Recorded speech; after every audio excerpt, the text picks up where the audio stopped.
औरतें कुएं से पानी भर रही हैं। अरे तारा, जल्दी से अपना पल्लू ले ले, नहीं तो संतो और बंतो आ जाएंगी। हाँ हाँ, और पूरा दिन खराब कर देंगी।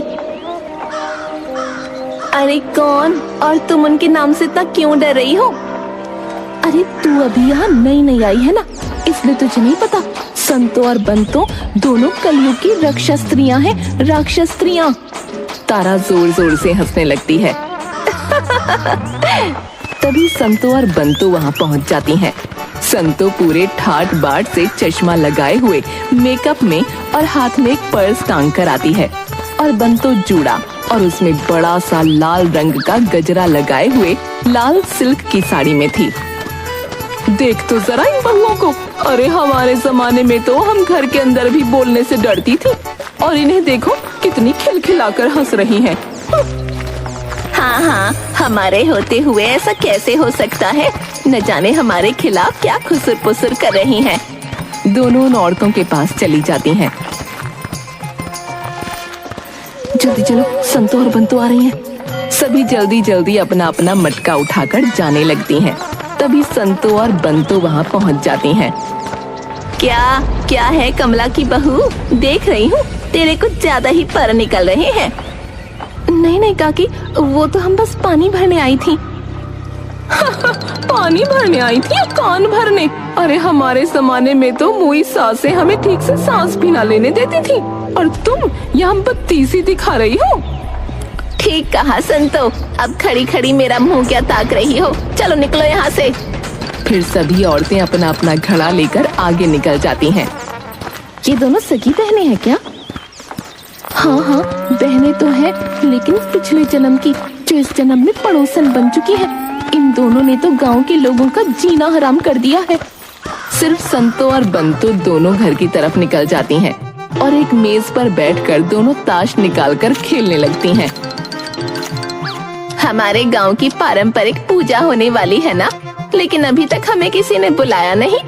तभी दरवाजे पर खटखटाहट होती है। वो देख, आ गया छछूंदर।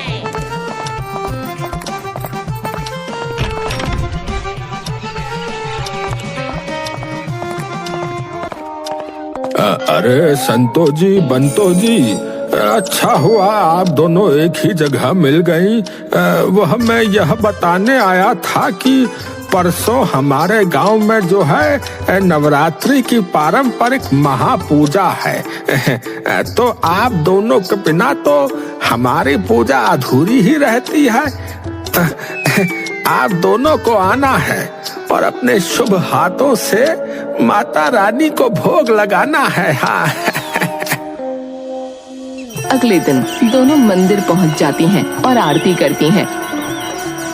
अरे पंडित जी, महापूजा का भोग लेकर आ। ये गुड़ से ही बनाया है ना? नहीं नहीं, वो संतो जी, बंतो जी। अरे क्या हुआ, इतना कांप क्यों रहा है? वो इस बार का भोग जो है गुड़ से नहीं बल्कि शक्कर से बना है। क्या, शक्कर से? वाह जी वाह, वाह जी वाह। तोड़ो तोड़ो, एक एक करके तुम सारी परंपराएं तोड़ो, और जहाँ परंपरा नहीं वहाँ बंतो नहीं। हाँ हाँ, और जहाँ बंतो नहीं वहाँ संतो नहीं। चल बंतो। और दोनों वहाँ से चली जाती हैं। अरे सरपंच, अगर यहाँ बुलाकर हमारी बेइज्जती ही करनी थी तो बुलाया क्यों? अब गांव में इस परंपरागत पूजा में भी तुम शक्कर वाली मिठाई बनाओगे? हे भगवान, रहे मन इस संसार में भांति भांति के लोग। तुम हमारे सारे पुराने रीति रिवाजों को भूल जाओ। ये कल की आई हुई छोरियाँ गांव के चौराहे पर खड़ी होकर दांत दिखाती रहती हैं। ना कोई लाज ना शर्म। अरे हाँ, हमारे जमाने में तो हम हाथ हाथ भर का घूंघट लेते थे। न जाने क्या होगा इस संसार का।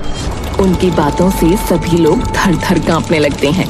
संतो और बंतो दोनों गुस्से में इतराते हुए वहाँ से चली जाती हैं।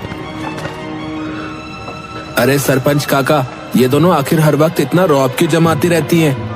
माना कि बड़ी हैं, लेकिन इतना रौब। अरे बेटा, क्या बताऊं तुम्हें, ये दोनों हमारे गांव के बहुत ही धनी और जाने माने परिवारों से हैं। इनके परिवारों ने हमारे गांव को बचाने के लिए उनकी हवेलियां तक बेच दी थी और गांव का मंदिर, गांव का आश्रम और अस्पताल इन्हीं की दया दृष्टि से चलता है। अगर हमने इन्हें कुछ कहा तो फिर हमारा चंदा इत्यादि आना बंद हो जाएगा बेटा। लेकिन ये दोनों तो हमारे गले की हड्डियां बन गई हैं। हाँ हाँ काका, सच में हमारा तो घर से बाहर निकलना मुश्किल हो गया है। हम तो चैन की सांस भी नहीं ले पाते।